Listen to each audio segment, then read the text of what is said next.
Hey everyone, this is Tim from Your 6 News. Today in this video, we're going to be talking about the Xbox Handheld. Some new information and some FCC filings have been leaked to the public, so we can kind of get an understanding of what it might look like. It's not going to be an actual dedicated Xbox console at this point in time from what I'm gathering with the information. So right here in this quote from Windows Central, highly anticipated Xbox Handheld is actually going to be a ROG Ally. Pretty much that's it. So there's going to be a partnership with the Xbox and Asus developing a handheld. Doesn't seem like it's going to be an actual Xbox dedicated handheld device. And then they're going to be repurposing the Xbox PC app to be like user friendly on these devices. So this handheld is going to be a Xbox branded Windows PC handheld rather than a portable Xbox. And here's some images in the background of what has been filed to the FCC. And if we scroll on down, we got some more information about the ROG Ally 2 specs. Right here, the video card, ROG Ally 2, RC73X1. Then we got the color and type, black model with Xbox button, and then you got the white model. Then the processor, 100, long number 1684. And this will be the AMD 8-core 36-watt Ryzen Z2 Extreme. And then the white version, it seems like there's going to be two different versions, one with the Xbox button and the Xbox interface, I'm going to assume.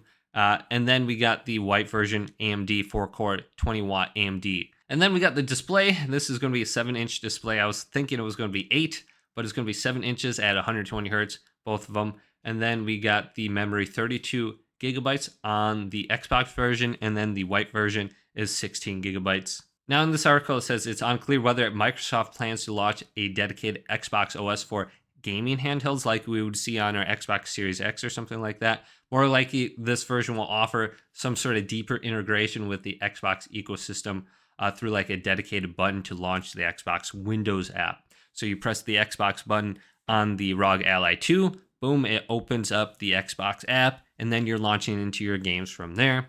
Instead of you booting up the console, and then it's bringing up the Xbox logo, and then you got like the Xbox everything on the home screen. Even though PC gaming has come a long way, there are still some issues where you set up Steam, and then all of a sudden you can't play a game. Or you could be playing a game for like 10 years straight, then all of a sudden your game doesn't work for some reason. There's an update or whatever.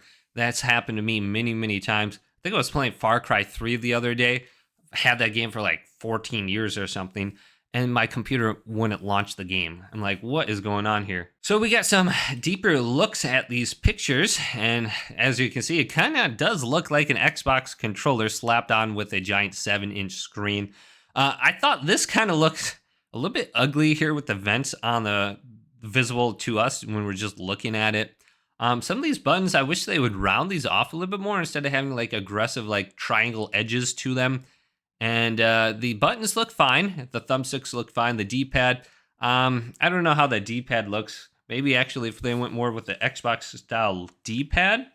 Or I really like the PlayStation 5 D-pad. This one just slaps really good. This one looks, unsure about it at the moment. I don't really necessarily hate it or like it. Sometimes, it depends on the game that you're playing. You don't really use the D-pad all that much. Going on to the back. I can't tell if these are specifically like back buttons, but I only see 2 of them. So if you want to like jump and crouch in your games, you got 2 little back buttons. Possibly right there is what I'm looking at. My Steam Deck has 4, which I love, but I would like to see at least 2 more added to this device. And then once again, we have all these ports on the back for ventilation.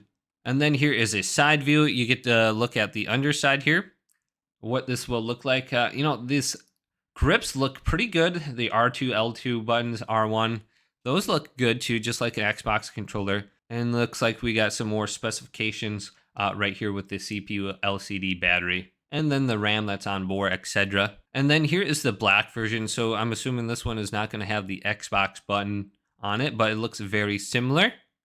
If we go ahead and go back to the white one and just compare that, let's see if we can find the dedicated Xbox button. I don't see anything on here right now. Maybe it's this big black one right here. That could be the Xbox button. Or you can actually see they got the view button on here. And maybe this is the Xbox button. It kind of looks like a refresh symbol to me. And then they got the 3 lines with the options on the top right. So they do got some of the Xbox controller features already on this device. And even this black version has that too. And then if we go to the next image here on the black version, you can see the headphone jack right here. Looks like a HDMI port right here. And then we got two USB-Cs, and then maybe this is volume up, volume down. Not sure what this is right here. Maybe a speaker, I'm gonna go in and say. But the L1, R1 buttons look pretty good. You know, I do like the Xbox controller a lot. I wish I could use that more on my PlayStation. So hopefully you guys found this a little bit interesting. If you did, leave it a big thumbs up and subscribe to my channel down below.